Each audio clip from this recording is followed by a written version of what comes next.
Petit Jornal. Inteligência e irreverência em doses diárias.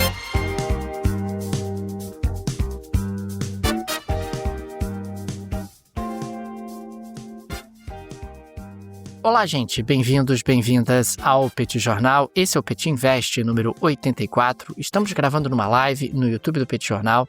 São exatamente 9 horas e 21 minutos da sexta-feira, 29 de agosto de 2025. Cá está a dupla de costume, a dupla que você conhece de cor. Tanguy, ou Bagdadi, animado, contente, preparado, revigorado, resiliente, retumbante, descansado e tarifado. Segue bastante tarifado o professor Bagdadi, apesar de todos os esforços que ele tem feito para reverter essa situação adversa. Também temos aqui Daniel Souza, esse que vos fala. Ao longo dos próximos minutos vamos trazer reflexões sobre o ambiente de negócios, o ambiente de investimentos. Esse é o Petit Invest, espaço das sextas-feiras. Tudo bem, Tanguy? Vamos a isso? Tudo bem, Daniel Souza? Vamos lá para o nosso Petit Invest número 84, o último episódio dessa semana.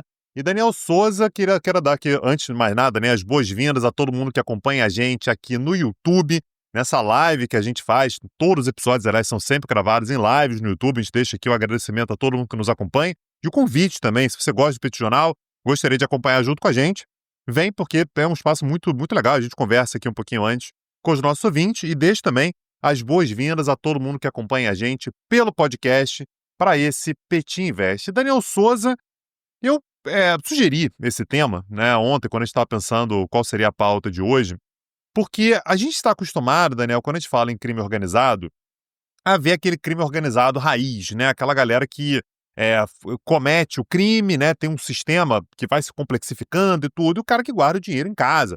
A gente vê, por exemplo, cartéis que enterravam o dinheiro, o caso do Pablo Escobar, não tinha o que fazer com tanto dinheiro em mãos.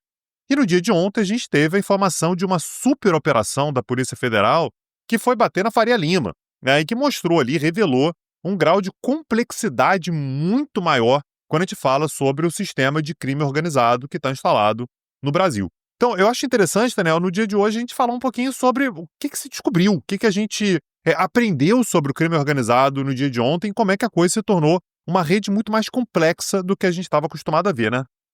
É verdade, Tanguy. Já havia desconfiança de que o crime organizado estava penetrando ali em atividades lícitas, comprando negócios, inclusive, que geravam receitas por si próprio.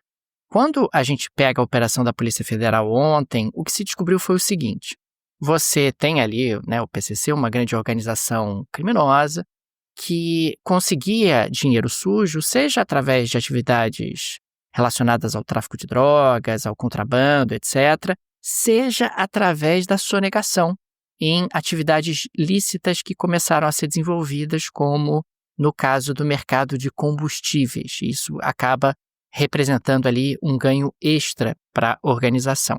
Esses recursos eles eram colocados no sistema financeiro através de fintechs e empresas de fachada, ou também através dos postos de gasolina. Essas operações financeiras elas se espalhavam através de corretoras digitais e fundos, e depois você acabava pegando essa grana e convertendo em ativos legais, como é o caso de imóveis, fazendas, caminhões e etc. Mas explicando um pouco melhor como é que isso funcionava. As fintechs no Brasil elas têm um buraco regulatório. Então, existe a possibilidade de você formar a chamada conta bolsão. Ou seja, a organização criminosa pode chegar com dinheiro vivo e depositar na fintech, numa conta bolsão que fica em nome da fintech. Só a fintech sabe quem é o dono originário daquele dinheiro. A fintech, por sua vez, pode abrir contas em nome dela junto a bancos de varejo, junto a bancos conhecidos. Ou então, a fintech também pode pegar esses recursos e desmembrá-los e distribuí-los para fundos de investimento. E, eventualmente, você faz o fracionamento desse dinheiro para realizar muitas transações pequenas que não chamam a atenção. É importante lembrar que no sistema regulatório brasileiro, transações de alto valor acabam passando ali no radar da Receita Federal. Mas transações de pequeno valor, não. E o caso das fintechs acaba sendo algo ainda adicional, porque a regulamentação das fintechs não é igual à dos bancos. As fintechs não são obrigadas a oferecer o mesmo refinamento de informações que os bancos são obrigados a oferecer em função das transações que são realizadas. E o que a gente observou há alguns meses foi que a Receita tentou obrigar as fintechs a oferecer mais informações, mas houve uma gritaria generalizada e a Receita acabou recuando. Agora a Receita avança de novo e diz que as fintechs vão ter que oferecer mais informações. O que a Receita diz é o seguinte: ninguém quer saber quem pagou e quem recebeu. Não é isso. Eu quero saber apenas no final do mês quanto entrou, quanto saiu daquela conta, para observar se há algum tipo de situação estranha, se há algum tipo de red flag que precisa ser investigada com mais proximidade. Então, essa fragmentação, Tanguy, ela é chamada, inclusive, pelos investigadores de smurfing, que é quando você pega essa grande quantidade de dinheiro e fragmenta em valores menores. Algumas empresas da Faria Lima acabaram sendo investigadas porque elas são acusadas do seguinte: olha, chega um camarada aqui, coloca o dinheiro no teu fundo e você não sabe quem é o dono desse dinheiro, qual é a origem, você não toma esse tipo de cuidado. Então, em um certo sentido, você está sendo conivente com essa prática criminosa.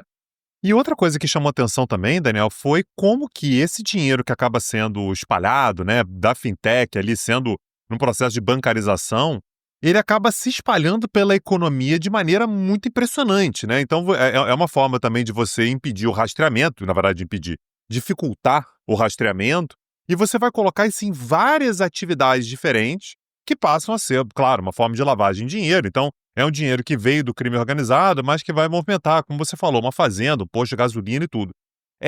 E a ideia, em parte, da lavagem de dinheiro é exatamente você pagar imposto, né? Então, você pega uma atividade ilegal, naturalmente ela não é regulamentada, não tem pagamento de imposto, você coloca numa atividade legal, paga imposto, e dessa maneira esse dinheiro está absolutamente bancarizado e está circulando na sociedade na economia, de maneira legalizada. Só que mesmo nessa ideia de pagar impostos, você também tem, no meio desse sistema, a sonegação, né? Então, é mais uma fonte de enriquecimento você não pagar os impostos nem a partir da lavagem de dinheiro, o que é mais uma camada que chamou bastante atenção no dia de ontem, né? Exatamente isso, Tanguy. Na prática, é conhecido o exemplo, né, dos postos de combustível como mecanismo de, eventualmente, lavagem de dinheiro. Olha, gente, ninguém está falando aqui que todo posto de combustível é utilizado para lavagem de dinheiro. Isso é uma microfranja dos postos de combustível no Brasil. Mas os postos que são usados para lavagem de dinheiro, eles acabam realmente utilizando esse tipo de expediente. Eu estou ganhando dinheiro com posto de gasolina e tal. Mas você, eventualmente, colocando valores mais baixos ou utilizando combustível adulterado, que também foi algo que apareceu nessa operação, posto de combustível estava adulterado, não era combustível puro e tal, você aumenta ainda mais os ganhos dessa atividade que se tornou criminosa e que originalmente foi constituída para lavar o dinheiro do crime. Então você passa a ganhar duas vezes. Essa foi uma explicação, inclusive, que a própria Receita Federal acabou dando, dizendo mais ou menos isso. Olha, em condições normais, a lavagem de dinheiro ela envolve pagar ali o imposto, porque você acaba, ao pagar o imposto, legitimando aquela fonte de recursos. Mas nesse caso em particular, você tinha uma camada adicional de crime que envolvia a sonegação de impostos numa atividade criminosa que foi constituída para lavar o dinheiro do crime organizado originalmente. Então você vai colocando e vai empilhando camadas e, ao fazer isso, a investigação vai se tornando cada vez mais difícil. Apareceram também vários fundos onde você só tinha um cotista que era eventualmente um outro fundo, né? E aí você, de novo, vai colocando várias camadas, porque qual é a lógica aqui? Se a investigação chegar numa camada, ela vai ter dificuldade de chegar na segunda camada. Se ela conseguir chegar na segunda camada, ela vai ter dificuldade de chegar na terceira camada. Essa é uma estratégia que muitas vezes é utilizada por organizações criminosas para tentar ludibriar qualquer tipo de investigação feita pelas autoridades. E nesse caso em particular, a gente está falando de um nível de sofisticação muito grande. Uma outra coisa que apareceu na investigação que me chamou muito a atenção foi que a organização criminosa teria comprado um terminal portuário. A gente está falando de uma organização criminosa que atua no tráfico de drogas e também em contrabando. E ela passou a ter um terminal portuário, o que obviamente facilitaria demais as suas operações. É claro que se você for mergulhando, você vai entrando numa teia, né? E você vai abrindo ramificações quase infinitas em função justamente do tamanho e do volume de recursos que acabam sendo movimentados dentro de uma situação como essa. Tanguy, olhando essa investigação, eu não tive como não lembrar das máfias americanas, porque as máfias americanas tinham uma lógica muito parecida. Eu começo com uma atividade criminosa, depois eu avanço para uma atividade lícita e, aos poucos, eu vou legitimando aquele patrimônio através das atividades lícitas até que eu me torno intocável. A lógica acaba sendo exatamente isso. E essas atividades lícitas vão abrindo portas para você, vão permitindo a você conhecer pessoas, ter acessos, etc., até que chegue num momento no futuro onde você passa a ser visto como alguém da sociedade, alguém normal, um empresário, alguém que tem as suas atividades. Os eventualmente passa a depender menos da atividade ilícita, né? A atividade ilícita é arriscada, perigosa, cara e tal. Então, eventualmente, você não precisa mais daquilo, você já fica só com a atividade ilícita com rendimento inacreditável. No caso das máfias nos Estados Unidos, você teve ali atuações na construção civil, você teve atuações em cassinos e também em estruturas de entretenimento, como forma justamente de colocar aquelas pessoas como grandes empresários. Quem já assistiu O Poderoso Chefão sabe do que eu estou falando, né? Quer dizer, você tem ali uma atividade mafiosa e depois aquela atividade mafiosa começa a evoluir para atividades legítimas, onde aquelas pessoas vão se colocando como empresários e aquelas pessoas começam a ter acesso, inclusive, a membros da sociedade e começam a ter ali uma força política e uma projeção social muito mais estruturada. Então, quando a gente olha aqui para o Brasil, acontece algo semelhante. A gente está falando de atividades mafiosas que estão se tornando cada vez mais sofisticadas e estão tendo aí agora o enfrentamento das autoridades policiais. Uma outra coisa que eu queria abordar também, Daniel, que me chamou assim, muita atenção, na verdade, ontem eu fiquei lendo as notícias meio de queixo caído, né? É o volume das cifras, né? A gente está falando sobre bilhões e bilhões e bilhões de reais. Então, é uma quantidade de dinheiro, Daniel, que para ser movimentado nesse volume, me parece que já vem sendo movimentado há muito tempo, né? Então, quanto tempo que você já tenha atividades como essas, com sistemas cada vez mais sofisticados, e quantas fintechs não ganharam rios de dinheiro também, lavando dinheiro do crime.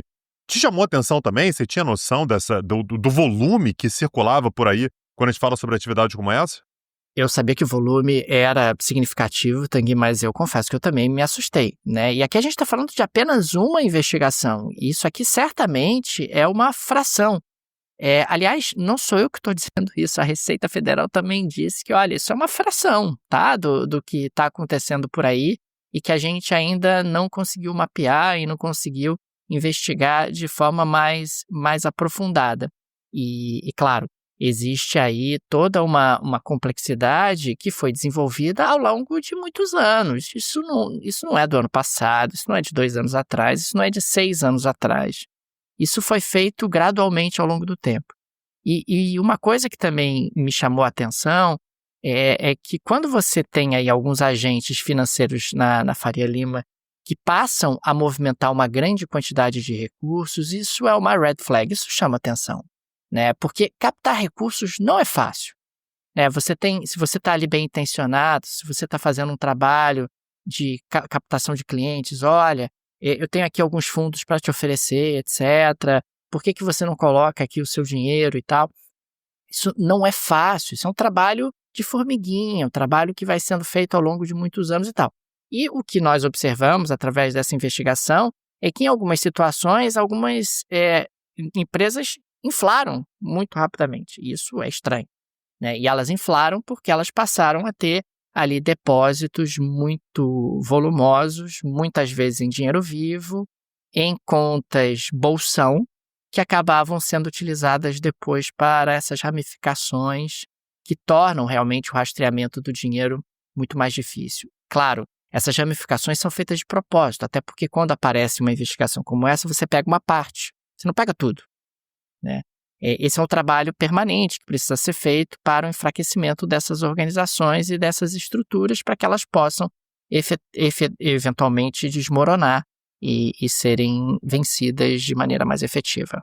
E havia uma preocupação por parte dos investigadores, Daniel, tanto da Polícia Federal quanto da Receita Federal também, que era com a possibilidade de você, por exemplo, bloquear determinados fundos, que uma parte vinha de atividades criminosas, mas outra parte era de pessoas comuns, pessoas que estavam ali de forma absolutamente legítima, e a possibilidade que você tinha de bloquear recursos de pessoas que não tinham absolutamente nada a ver com isso. Então, há que se ter também uma cautela, né? Mas uma cautela que acaba sendo também, obviamente, benéfica para aquele que está lavando dinheiro, né? Que foi obtido de forma criminosa, de forma violenta, às vezes muito violenta, com tráfico de drogas, tráfico de armas, tráfico humano, extorsão, pois é. Tudo isso é corrupção, né?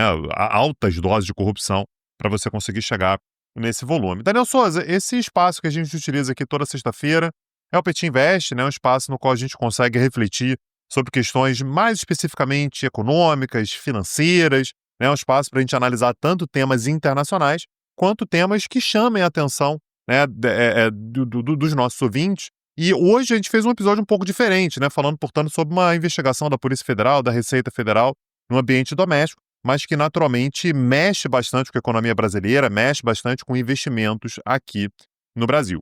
Daniel Souza, segunda-feira a gente volta com mais um bate-papo. A gente tem bate-papo na segunda-feira de manhã e à noite. Nos vemos, um abraço e até a próxima, gente. Valeu. Tchau, tchau. Petit Jornal. Inteligência e irreverência em doses diárias. Acesse www.petitjornal.com.br.